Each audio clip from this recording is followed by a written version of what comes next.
Hey peeps, so this is Carla with the Race to Walk, and this is just my little daily update in the saga of the hackers and cyber stalkers and thieves that have been attacking me and stealing my work. So, uh, what's up today? Today was pretty much Instagram. Not that you would know this because you're not going to see anything on Instagram, because I was basically just like looking at my devices, seeing what was there, and just seeing what I had access to and what I didn't. So the title of the stream for today is How Hackers Steal Your Influence. So back in the couple weeks ago, when was it? When did I do that 3 hour live stream? So that was on August 4th. I explained in part of it that what these, I'll just say, these social media vultures will do. This is what I have seen, is that it looks to me like Christian. This is what I saw, because I was looking at Christian influencers, authors, pastors, people who are known, and they'll hire a social media company, and that social media company, what it looks like to me is their idea of a win is a lot of um, engagement, right? So views and engagement, followers, that's how a lot of times it's measured, right? Which is reasonable. The problem is when that gets deceptive is when the accounts that they bring you or the engagement that they bring you is actually fake, that it's from sock puppet accounts. So here's the thing about that. Sometimes I know that I can see where it may be kind of reasonable. Like if you are working with a client, you say, hey, here's the deal. Sometimes people are a little reluctant to say things and engage on social media. So we're gonna feed it in. We're going to feed it in a little bit. We're going to drop a couple comments with accounts that we own just to get the ball rolling. If you disclose that, this is my opinion. This is my opinion. If you disclose that and say, this is what we're doing, I can see where that would be reasonable. If you don't tell the client that, then that's just deceptive. That's deceptive and it's fraudulent, especially, this is the thing, especially that happened on Twitter. You used to be able to tell who liked a post, right? Now you can't. They've hidden that. And what that does, it benefits the sock puppet networks, because then it's harder to ID. It's harder to ID like the network, because that was one of the ways that I started IDing how they operated, was I saw the likes. So now Musk and X are, which is the baddest branding move in the history of branding. I don't know who advised that one, but it was dumb. Anyway, probably the same people that think marketing is manipulation. Probably, I'm guessing. But anyway, so now that basically X is like covering up the sock puppet networks, because you can't see who likes, because that was an easy way to ID it. But if that engagement is fake, really, what are you bringing? You're not bringing anything. It's just deceptive. You can't, and a client won't know, like the average person won't know, that the majority of accounts out there that they're bringing are fake. But there are real people on social media, right? So this is what I saw. And I mentioned this in that 3 hour live stream, that they were doing the same thing on Threads, but since there's so many fewer accounts on Threads, it's easier to see the manipulation going on. And the example I used was I saw a lot of sock puppet engagement on Beth Allison Barr's posts. And here's the thing. I don't know if it's Beth Allison Barr or her publisher that is hiring the agency or whoever is using the sock puppet accounts. I don't know. I will say this for authors. If your publisher does that, basically they're screwing your platform, because those fake accounts will never engage with you again until they're getting paid again. So you may have built a brand and a platform, but I'm going to tell you what happens. So the sock puppet, the agency or whoever is managing the sock puppet account, right? And they post something on social media, and so they get engagement. So the author, whoever it is, has actual followers. Then they take one of their house accounts, one of their sock puppet accounts that they've designated to be an authority in the same niche that their client is in, and they post a very similar post to one that the client is already has just posted. And if you engage with the clients, then this other post is probably going to show up in your feed. And what are the odds that you're going to like and engage with that? Is probably pretty high, right? So in that way, when you start engaging with it, you're going to start seeing that one more, and you're probably going to be more likely to follow it. So in that way, they basically siphon off the client's real followers to the sock puppet network, the sock puppet account, right? This agency owned account that they've built to basically be an authority in that niche, whatever the one the client has. The sock puppet will get the real followers, and the client, they may get some more real followers, but the odds are they're getting a lot of fake sock puppet accounts that will do absolutely nothing for them other than drag them to the bottom of the algorithm when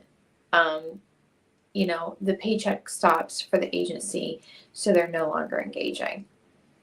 That's the reality. So that's one way they steal their influence. And I've seen this. Besides the fact, you really have to be careful about the people you give access to your social media accounts, honestly, because, this is the thing. I've been thinking about this. I used to sell real estate. You have to be a member. I mean, you could, I think, theoretically get a real estate license without being a member of Realtors Association, but you probably aren't going to be able to be actually do anything because you wouldn't be a member of the multiple listing service. So really, what could you do? If you have to be licensed to sell real estate, that's through the state where you're at, and then be a member of the association, which has a code of ethics, and you can be censured by the association. That is for representing house, in real estate transactions, which is important, but it's not like you're giving people keys to your bank account. When you're giving people access to your social media accounts, you're literally giving them the keys to the identity of your business. You are. And there's no licensing, there's no association with a code of conduct, or this is what you do, this is what you don't. It seems to me like that these fake accounts is the way that a lot of agencies think that marketing should work. They think manipulation and propaganda and fake is just what marketing and advertising is, which it absolutely is not. So anyway, be careful who you give control of your online accounts to, and just because you know somebody doesn't mean they're ethical. They could be shady snakes and just slimy and as dirty as mud. And it's just, you may be surprised. So anyway, so that's one way. But the other way is just straight up stealing your accounts. Now, I mentioned in a couple of the streams that I can tell that so I did the live stream on August 4th. That was the first one. It streamed to almost all my platforms because I had them authorized through StreamYard, including, I can't remember, I think it was my personal profile too. The next day I reformatted my phone. Since then, it's just been like completely compromised. And I also on the 5th, after the 4th, I was locked out of my Facebook account for 2 days. When I was able to get back in there, when I was able to log in, it didn't show anything. It just showed I didn't have a Facebook, nothing other than a phone number, no profile picture or anything. And I could tell that my accounts and devices were being accessed. So Facebook wasn't my first priority. But when I was able to get access to it again, what I could tell from the devices that had been logged in, and back like for years, there's 20, this is like all these different devices logged in back since 2016, from places that I never was, with like a Linux machine and Macs. I don't have either of them. And the creation date. So the creation date on this account was 2007. I started in 2008. The wrong creation date. All these logins. No, it wasn't me. Also, the short name on my profile, like on Facebook, is Carla Alvarez. That wasn't what I had. So anyway, all of those things, what that tells me, that they basically populated a sock puppet account that they had, and I'm sure that that's what all the logins were. It was, this had been a sock puppet account that they had used and whatever. And what I can tell is that they had an authorization app. They probably authorized whoever the person that was going to be managing that account, the owner or whatever, gave them an authorization code through the authorization app so that they could log in and manage it. So the owner always kept control of that account. That was obvious to me. So I wasn't quite sure how they did that, but I knew that that's what the deal was. I am still getting some messages, but what I think it is that these are, this is how they operate. They operate based on fake accounts, and it's all basically a criminal syndicate.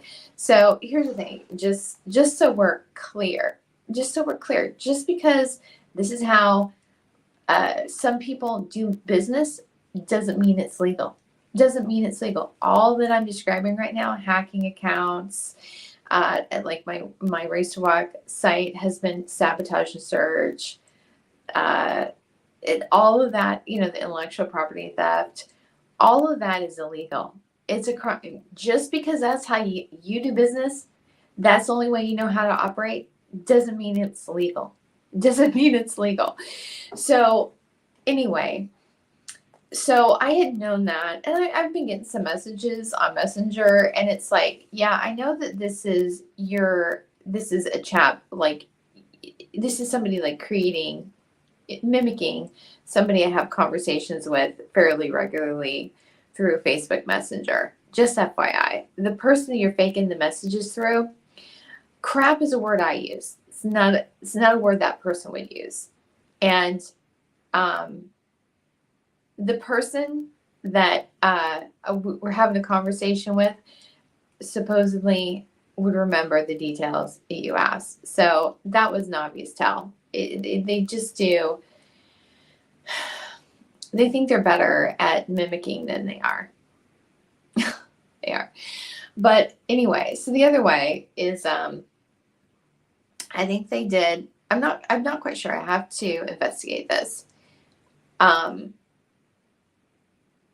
Yeah, I have to investigate this. So what I discovered today, logging into Instagram, because I haven't been on that on Instagram for a while. I just thought of a way that can test something. But anyway, when I was logged in on Instagram, I have like a few accounts that I can, that can rotate between. Some of the access was changed between the accounts. So like my personal one, which I don't use that much anyway, that one was locked. I can't switch in through things. But what I found was, and again on this account, I get on this account and I have a video of the logins. There were a bunch of devices that were currently logged in to my Instagram account. And so I went through like locations where I never was. So I went through, logged out of them. And so I'm not sure about this. I don't know if this is an original. I don't know. I kind of think no, because there are people that I was following that I know I had unfollowed from all the platforms. So like Beth Moore and Henry Cloud, I unfollowed them because I saw their accounts were being promoted by sock puppets. And I've said, I don't care who you are, even if they're people that I would read and follow normally, if I see that they're being promoted by sock puppet accounts, I'm not going to follow them, because I have seen what these, whoever these social media managers are, they're not reliable communicators of their clients' work. They're not. Their views, what they would normally say. And one of the big ones was actually Henry Cloud's post on Threads. He said something, I was like, because I've read his book Boundaries, and I was like, this is not right. This is not right. And this is not what he basically was saying. That what the post was saying was that you should, if you're holding like hard boundaries, and that you should just basically let people in if they say they're sorry for things that they've done in the past, like abuse. Yeah, no, I mean, no, it's not boundaries. I mean, it can be, but just because you don't have to let somebody back in just because they want to, and they think that whatever apology they've decided to give to you is sufficient for you and things should be back to normal. This is a reality. Sometimes there can be a broken relationship. You can forgive somebody. It doesn't necessarily mean that the relationship has to be restored or that it should be. Maybe it won't be ever. Maybe someday it could be. But just because somebody apologized, say thank you, it doesn't mean that you have to go back and be in a relationship with them. And that's just, but basically that's what the post is saying. I said, that's not right. I even contacted somebody who is a counselor and who has read his work. I said, is this right to you? And they said, no. And so what that told me, that this was somebody, a social media manager, managing that account, putting their own opinion into the mouth of Henry Cloud. That's what that told me. And so I followed it because it's like, why should I follow something? If I think somebody's work is good, I'll read the work, because it's obvious I can't trust what's coming out on social media from them. It's just obvious. So anyway, my Instagram account was following those. There's other ones, like things that I've never followed, like UT Austin. Why the heck would I follow UT Austin? Or Oklahoma Baptist University? Why would I follow that account?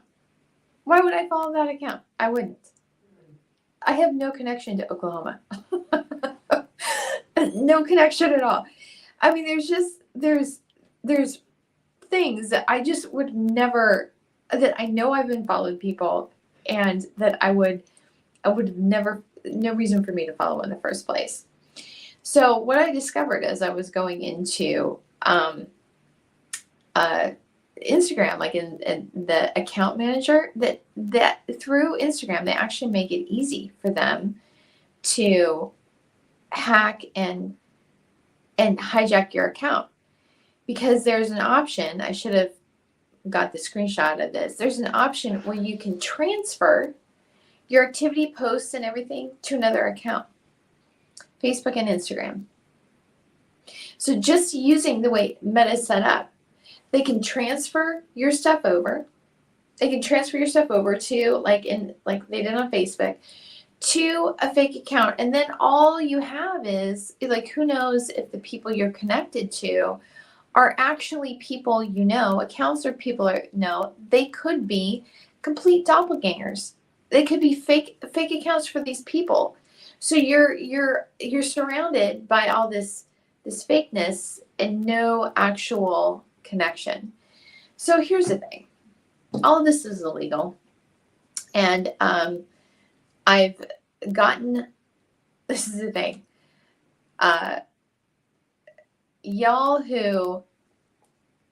people I know that are behind this, there's a reason you got set up to be the first level perpetrators. There's a reason, because you got set up to take the fall.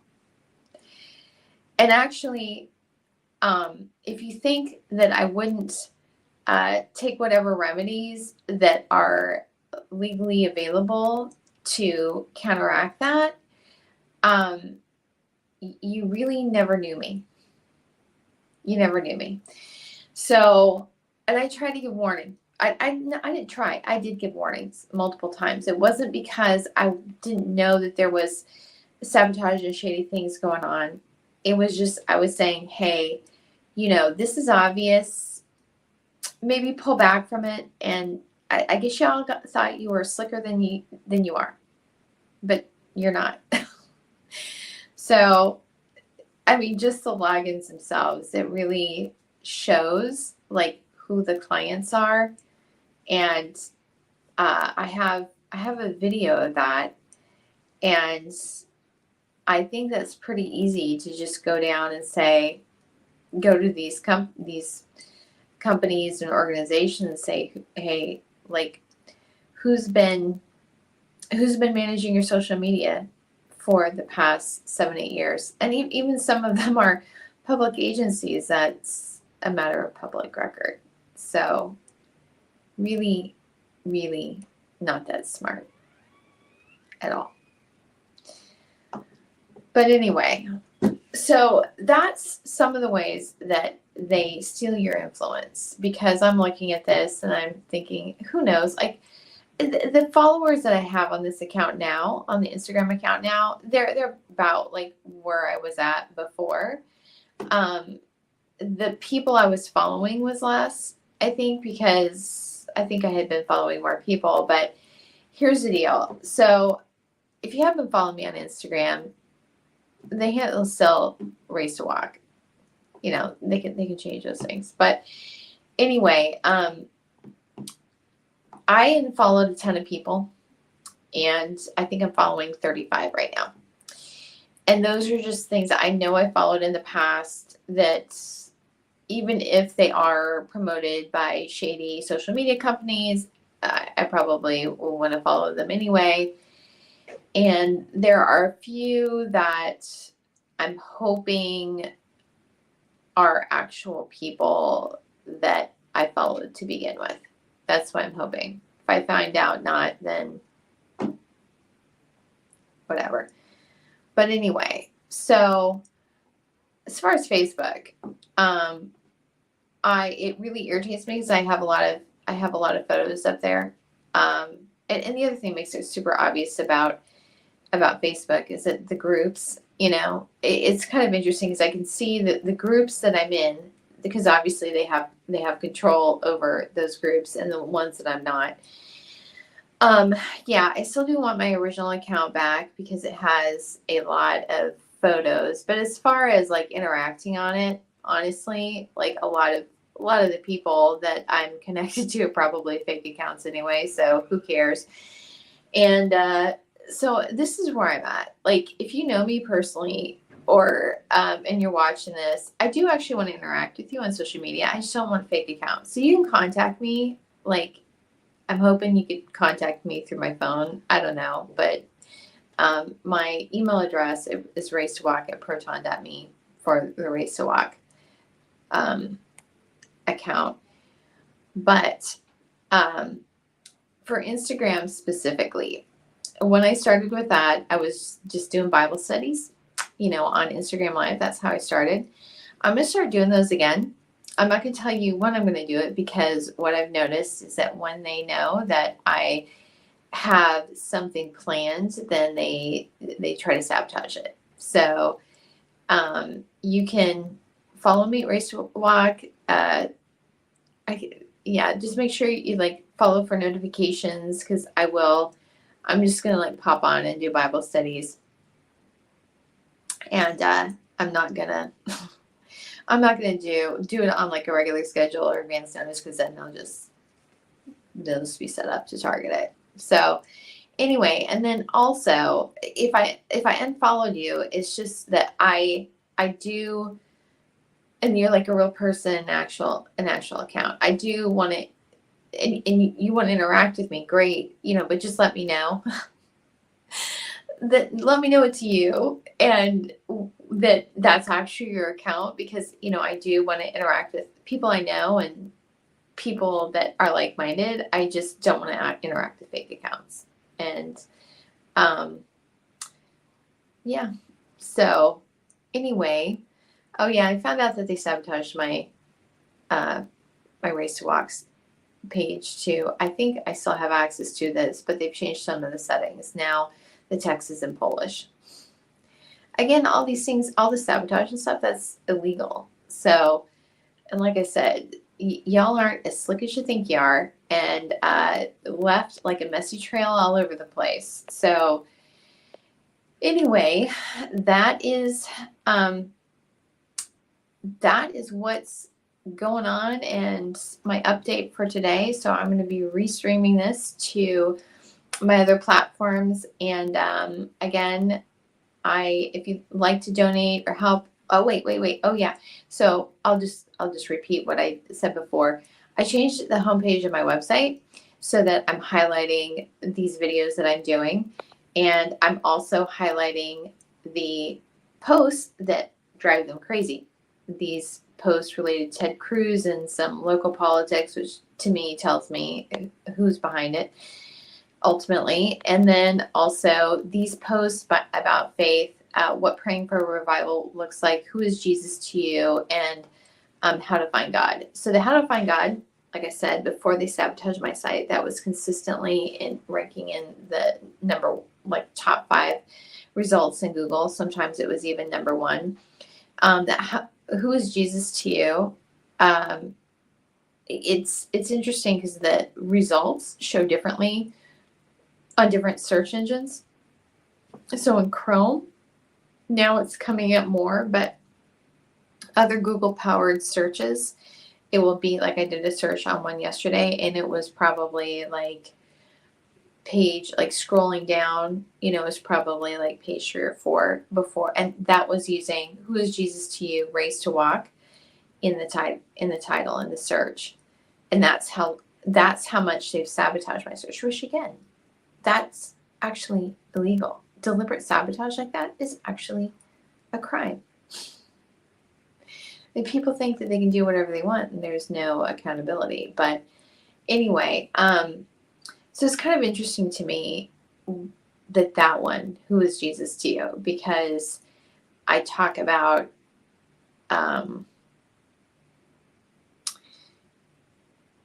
it makes a difference, and to listen to people about the answer that they give you, because being a Jesus fan or having an affinity for Jesus is not the same as being a Christian. It's very, very different. And so what people say about it, who he is to them, like really, really pay attention to that. But that's one that they've really tried to bury. Isn't that weird? Yeah. So anyway, yeah, so that's what I'm doing, and I'm going to be doing Bible studies, and again, and the one that I'm going to be doing this week sometime, you just have to wait and see. It's going to be if it's worthy. That's going to be the title of it. So anyway, I'm still sorting through the destruction that they've made in my accounts, and at this point, like I said, I know how this ends, and I know that they lose. And so at this point, I'm just looking at it as if they have anything at all, it's going to end up being mine because just the amount of, every single thing is another offense. So anyway, that's where it's at. And I hope you all have a great rest of the evening. This is August 28th on Wednesday. So anyway, hope you have a great day, and I'll keep you posted.